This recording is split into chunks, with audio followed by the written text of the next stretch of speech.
क्या sperm loss से नुकसान होता है?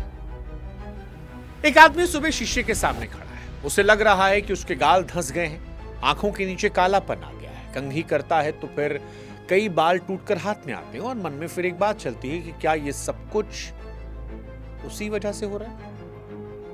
अब ये आदमी 22 साल का भी हो सकता है, 40 साल का भी हो सकता है, और दोनों के मन में एक ही सवाल है कि क्या स्पर्म ज्यादा निकलने से आंखें कमजोर होती हैं, बाल झड़ते हैं, कद रुक जाता है, शरीर सूखता है? कोई इसे धातु गिरना कहता है, कोई धातु रोग, कोई जरियान, अंग्रेजी में स्पर्म लॉस।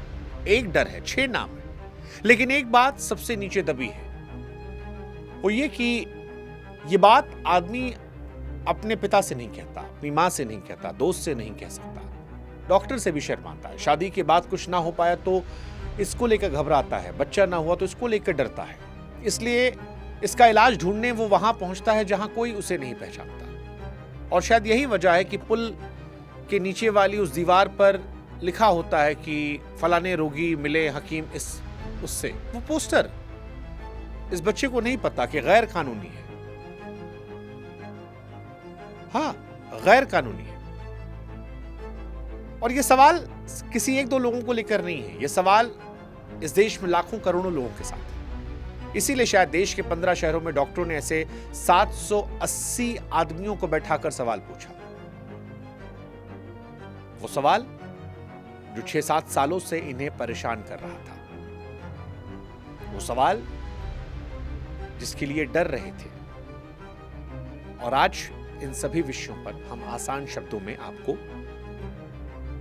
फैक्ट के साथ जानकारियां देंगे, वो जानकारी जो आपकी जिंदगी बदल सकती है।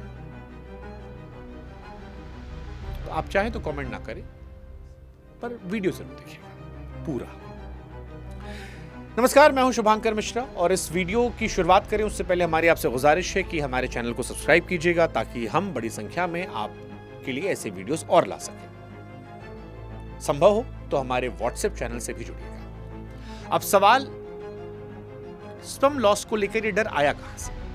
तो पुरानी किताबों में शरीर को एक सीढ़ी की तरह समझाया गया। सबसे नीचे खाना, फिर खून, फिर मांस, फिर चर्बी, फिर हड्डी, और सबसे ऊपर की सीढ़ी पर स्पर्म, यानी महीने की मेहनत से बना शरीर का निचोड़। अब जिसे बचपन से ये पट्टी पढ़ाई गई हो, उसे बाहर जाने पर यही लगेगा कि तिजोरी में सेंध लग गई, और यही डर हजारों सालों से चला आ रहा है। पर जरा उस तिजोरी को तौल लीजिए।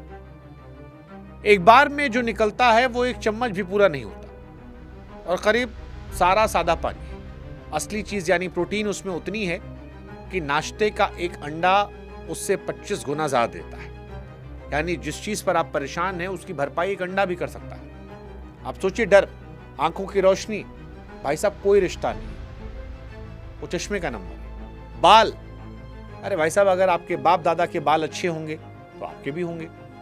डाइट अच्छी ले रहे होंगे तो आपकी अच्छी रहेगी।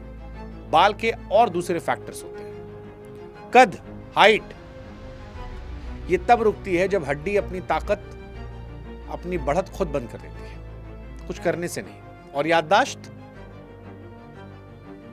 या घुटने, ठंडे हाथ पैर, भाई साहब कोई लॉजिक नहीं है।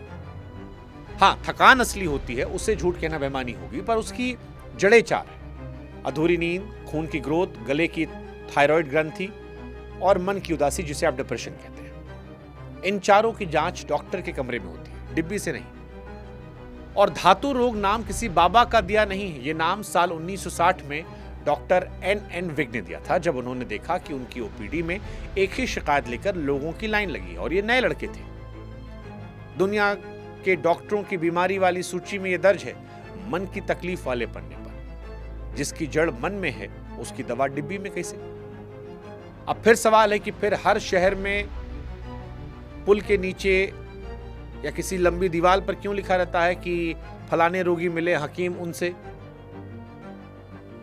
आपको जानकर हैरानी होगी कि वो गैर कानूनी है। साल 1954 में संसद में कानून पास हुआ कि दवा के नाम पर चमत्कार बिकना बंद हो।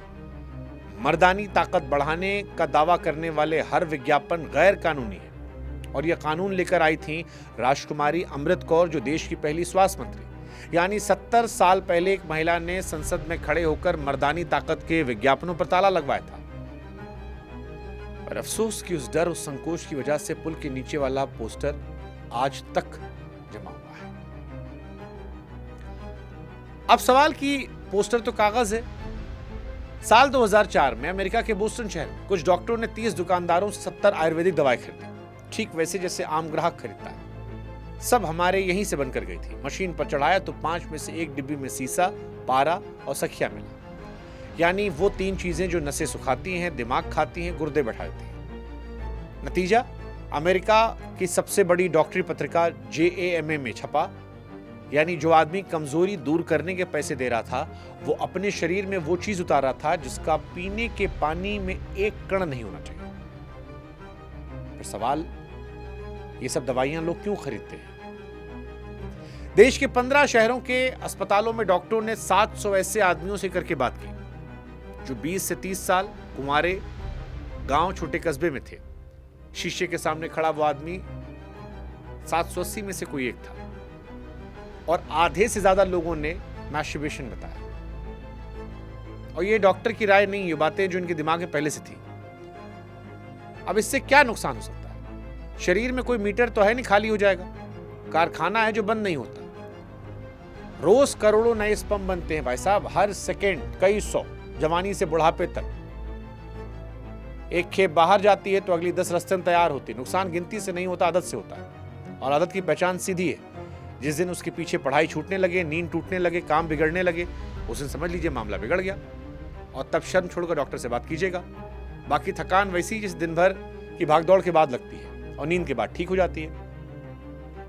उत्तर भारत की एक जांच में निकला कि सही डॉक्टर तक पहुंचने से पहले 100 में से 98 आदमी अंट शंट जगह से घूम कर आए थे, जिसमें झोला छाप डॉक्टर, दुकान वाला, पोस्टर वाला नंबर हकीम साहब का। और हर मुलाकात ने डर घटाया नहीं बढ़ाया, सूद समेत बढ़ाया। और इन्हीं में से आधों में असली यौन दिक्कत मिली और हर 5 में से 1 में डिप्रेशन। यानी इलाज उस चीज का चल रहा था जो थी ही नहीं, और जो सचमुच थी उसका हाथ ही नहीं लगा। अब सवाल कि क्या फिर स्पर्म लॉस से कोई नुकसान होता ही नहीं? होता है भाई साहब। पेशाब में सफेद को जानना हमेशा वहम थोड़ी है। कभी वो प्रोस्टेट का सामान्य रस होता है, कभी इन्फेक्शन या शुगर की निशानी। इसलिए जांच करवाइए, बस हकीम साहब से नहीं, पर्चा वाले से नहीं, कोने में बैठने से नहीं, किसी डॉक्टर से। दूसरा, थकान का एहसास सच्चा है, बस पता गलत है। शिकायत सही, पता गलत। तीसरा, ये आयुर्वेद के खिलाफ नहीं है। 1954 वाला कानून खुद कहता है कि सूची बनाने से पहले आयुर्वेद और यूनानी के जानकारों ने सलाह ली जाएगी। लड़ाई परंपरा से नहीं है, उस बिना लाइसेंस की दुकान से है जो पर्ची देखे बिना आपको डिब्बी थमाती है। और ये डर हमारा थोड़ी है। 1812 में अमेरिका के एक बड़े डॉक्टर ने अपनी किताब में ठीक यही डर लिखा था। चीन में इसका अपना नाम है, श्रीलंका में अपना। ये डर सदियों से कई देशों में घूम रहा है, बस हमारे यहाँ इसके साथ एक चीज और जुड़ गई, वो है पूरा का पूरा बाजार। तो जो लड़का 20 साल की उम्र में डरना शुरू करता है, वो 26-27 होकर उसे समझ में आता है कि कुछ दिक्कत नहीं था, ये नॉर्मल था। भाई साहब, 7 साल में तो बच्चा पैदा होकर स्कूल जाता है ना, ये आदमी 7 साल कितना टेंशन लिया। शादी कट बात चलाओ, कितना टेंशन लिया होगा। तो भाई साहब, अगर आप परेशान हैं तो बीमारी नकली है, ये आप समझिए, तकलीफ असली है। और इलाज दीवार पर लगे नंबर पर नहीं मिलेगा। जानकारी हमने दी, और समस्या होगी तो डॉक्टर साहब से आप कंसल्ट कर लीजिएगा, हमसे जुड़े रहिएगा।